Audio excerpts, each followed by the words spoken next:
All right, it's my pleasure to introduce Crystal. They're a master's student from Mississippi State University focusing on catfish nutrition, working with Dr. Fernando Yamamoto. Thank you for your introduction, and thank you everyone for attending in my presentation. So today I will be presenting my research here in Mississippi State, and I am evaluating the dietary supplementation of soy lecithin for production performance and physiological response in channel catfish. So in summary, In summary, we will have an introduction, objective, material and methods, the preliminary results, the discussion, and the next steps. So according to the Grandview Research, that is a big company that make research about different markets, the US lecithin had an increase of 6.6% from 2022 to 2030. And why it's so important, why it had this increase and why people use soy lecithin? Because it's a valuable core product from soybean meal and has a high content of phospholipids that could be used as a feed additive in aquafeeds. The supplementation can influence the stress, improve the growth performance, the survival, and have been studied in different fish species. According to one of these species is the catfish, and according to USDA in 2023, the three biggest producers that Fernando mentioned too is Alabama, Arkansas, and Mississippi. And also in 2023, we have the production of 252 million stockers of fish. And the main objective of this study is to establish the optimal level of soy lecithin in catfish based in growth performance using a dose-response feeding trial. And with that, we want to understand how the physiological response of the fish when exposed to air exposure challenge. Our feeding trial was conducted with 5 different diets where only the ingredient in different concentration was the soy lecithin. It was a isolipidic and isoenergetic diet. And here is only to show how we produce our diet, and it's a plant-based. And the fish were fed with those diets for 70 days, and we checked the water quality 3 times a week, fed the fish 2 times a day. We had 5 tanks for each treatment, and each tank had 30 fish. Well, after the feeding trial, we analyzed the blood. So when we collect this blood, we got 3 fish from each tank, anesthetized them with MS-222, and collect the blood from the caudal vein. Later, we did the red blood cells count, the hematocrit, and the hemoglobin. Also, later we compared the liver, the fat, and the viscera index from those 3 fish, and we euthanize them with a high dose of MS-222 and collect the fat, the liver, and the viscera.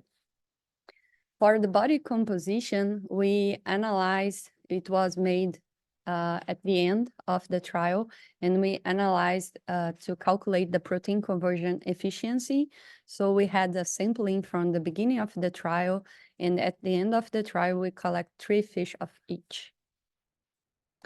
The intestinal microbiota, we analyzed 8 days after the feeding trial, and 18 hours prior, we sampled those fish and collected the digesta after I euthanized the fish with a high dose of MS-222, and we did a DNA extraction and sent the samples to sequencing.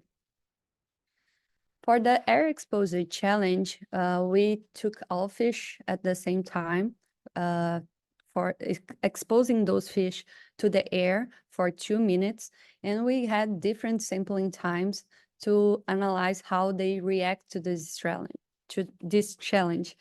Our hypothesis is with the supplementation of soy lecithin, the hemoglobin, red blood cells, and the hematocrit and other stress parameters will be I don't know, I forgot the word, but they will not be so severe to the fish. The stress won't be so severe, damaging the fish, because the soy lecithin supplementation will help.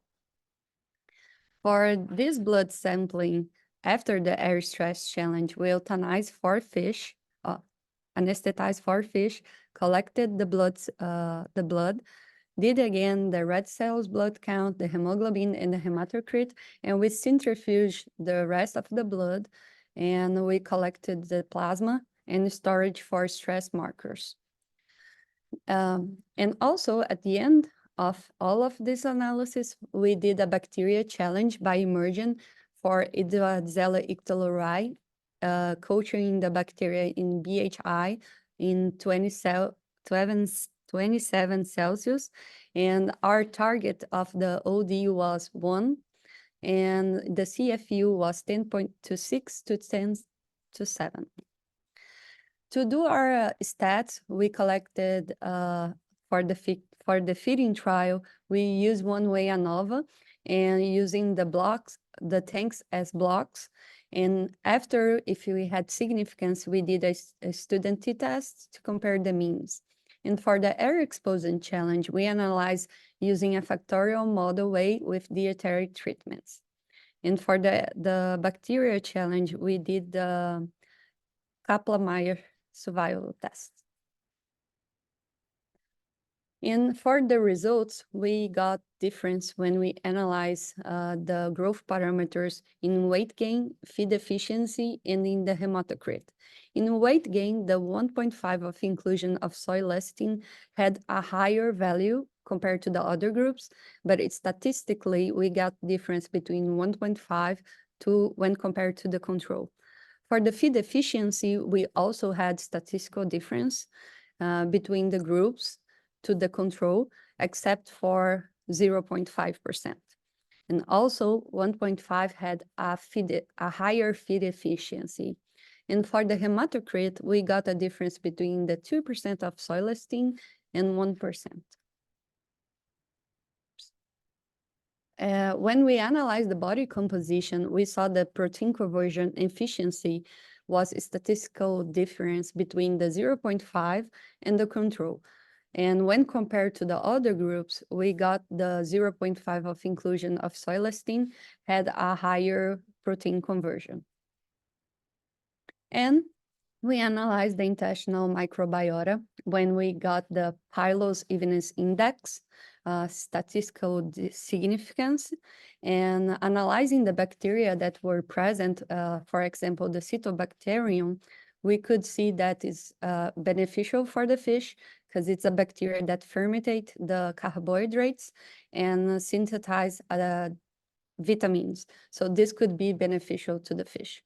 Also, the Turicibacter, it's a bacteria that was studied in humans and could modulate the metabolism of the person. And after the air exposure challenge, we analyzed the dietary treatments and the time. So we saw that in the hemoglobin, we got time statistical difference, and it was kind of expected because you expect the fish to recover, increasing the time of recover. And in the red blood cells, we have had a difference in the dietary treatment and time. And for the hematocrit, we had a difference between time. All these results were similar to different authors that performed kind of the same type of study. So the growth performance and the air exposure challenge were all similar to different authors. And for the bacteria challenge, we also saw statistical difference between the treatments when compared to the control, showing that the soy lecithin actually can and help the fish to increase the survival. And I forgot to mention, we did this histology to sustain our hypothesis that the use of soy lecithin increase the velocities. With that, the virus With that, the fish will be able to absorb more nutrients. And we are analyzing the stress markers to see how the soy lecithin will influence the fish. Oops. I would like to thank you, the Soy Aquaculture Alliance, for the funding, and the USDA, and our catfish nutrition lab. Thank you. Great presentation, Crystal. Very well done. Thank you. Folks, if you have questions, feel free to drop them into the chat or unmute yourself.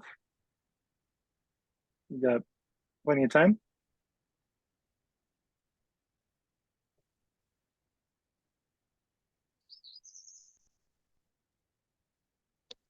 All right. Can I go ahead and ask my question, please? Yes, please do. All right. Well done. And that was a nice presentation.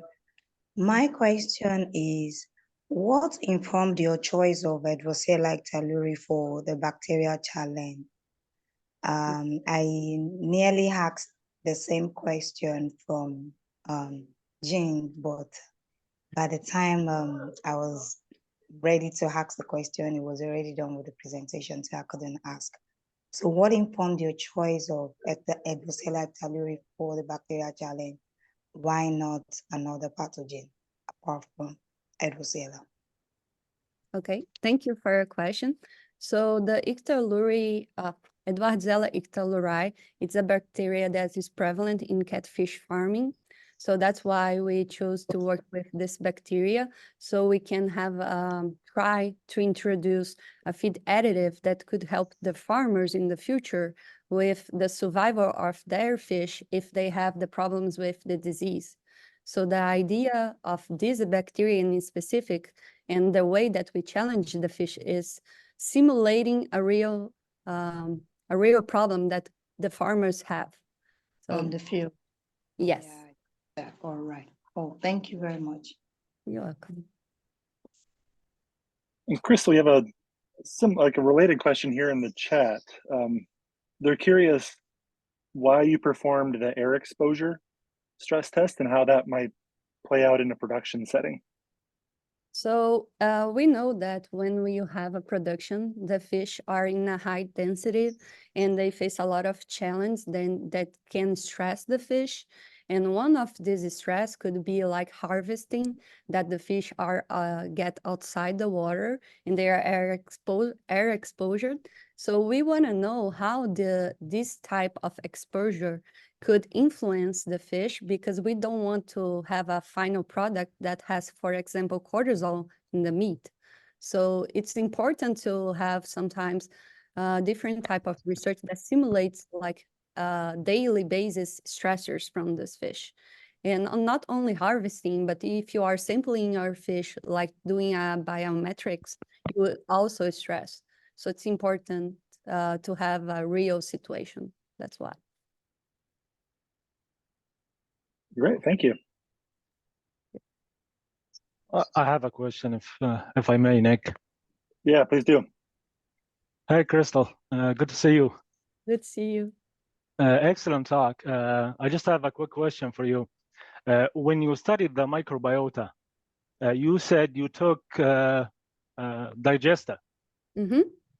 Yes. You know, do you expect different results if you take intestinal samples, the intestine itself, instead of the digesta? Because there is a difference between transient microbiota and resident microbiota.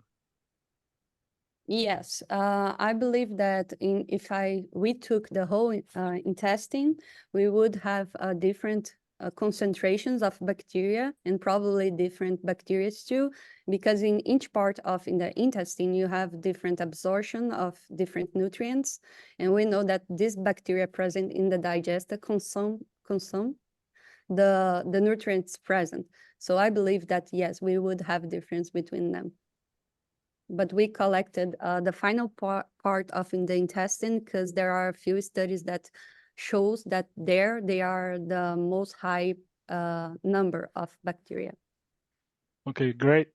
Thank you and good luck. Thank you. All right, thank you very much, Crystal. Virtual round of applause to you. Thank you.